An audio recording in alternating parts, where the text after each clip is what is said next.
everyone, and welcome to Daily Newspaper Analysis, which is brought to you by LawSikho. So today is 8th March 2022, and I would like to wish you all, firstly, a very, very happy and proud Women's Day to you.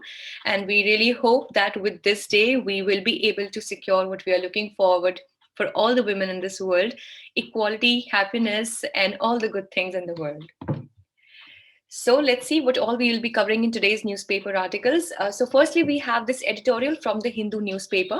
We have no article from the Indian Express today.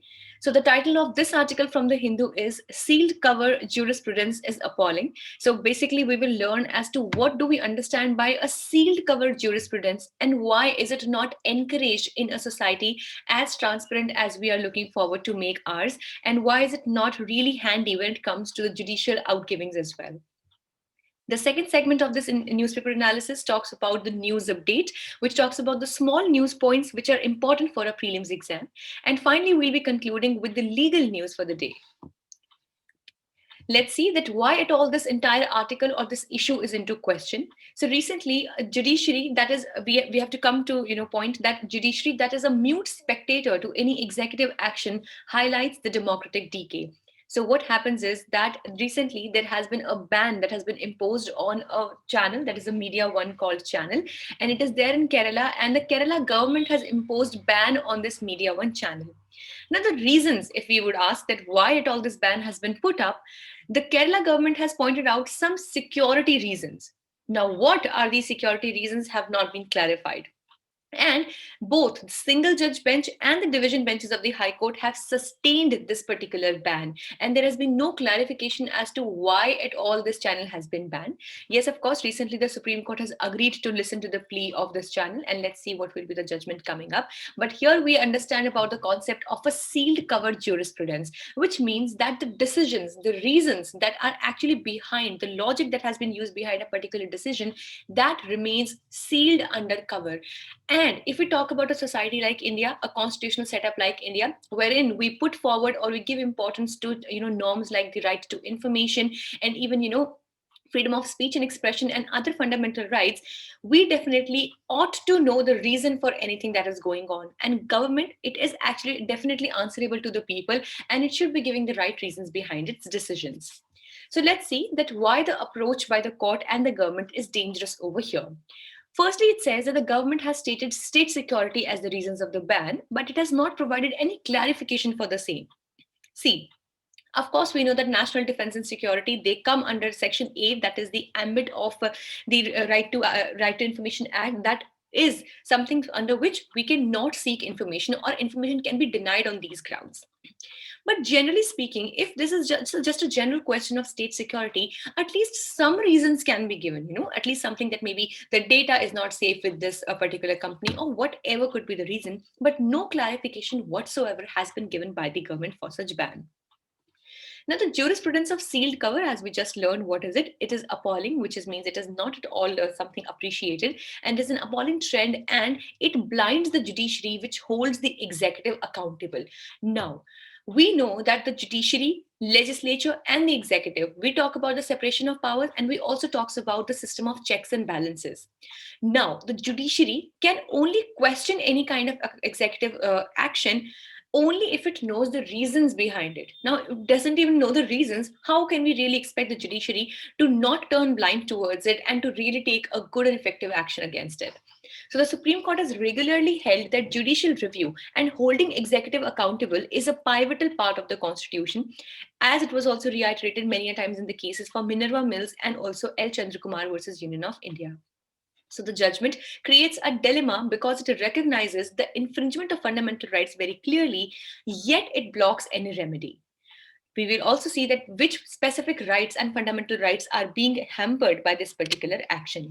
So the court has held that there are grave implications pointed out by security agencies, which are never pointed out to the broadcaster. But definitely there should be some point of information, and if at all there is something wrong going on, so the broadcaster, the news channel, or anyone who is the stakeholder over here should definitely be given a chance to prove it right or wrong, whatsoever be the case.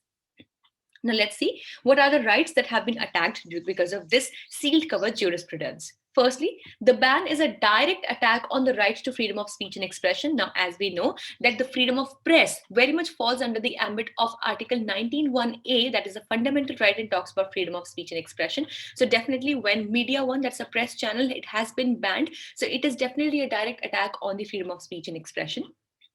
Secondly, the rights to association, occupation, and business are also impacted, which are the other right to freedom under Article 19. And also the right to form an informed view and take an informed decision is also impacted. So definitely we are looking forward to the Supreme Court, that we're not saying that the ban should be uplifted as such or something. That's a different question altogether.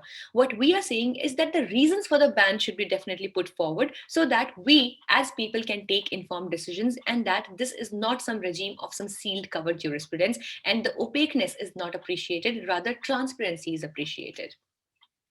So here are a few other points that you can go through, but basically that was the crux of this entire thing.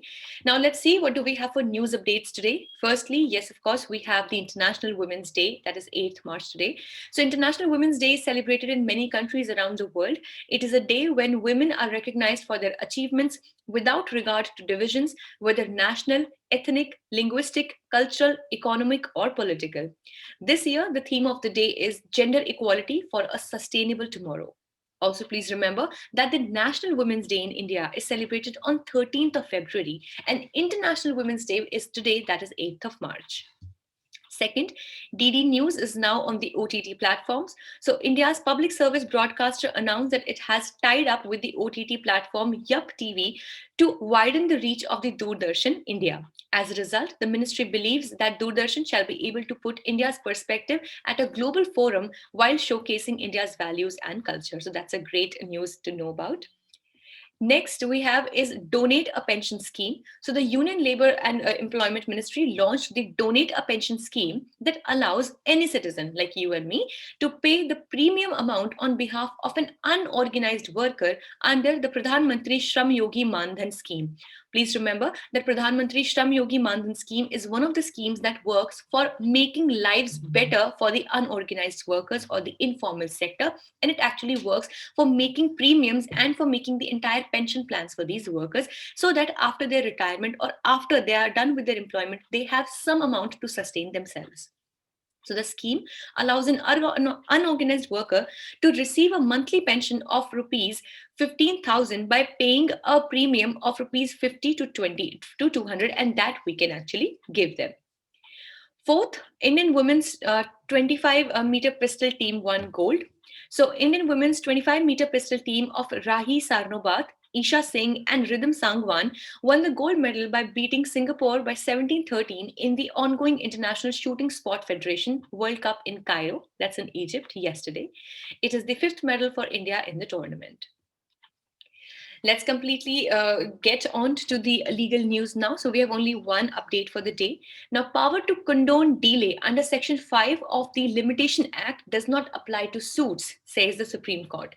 So the Supreme Court has observed that the power to condone delay, which is available under Section 5 of the Limitation Act, it is not applicable in the case of suits. Rather, it only applies to appeals and applications except ones made under Order 21 of the Civil Procedure Code.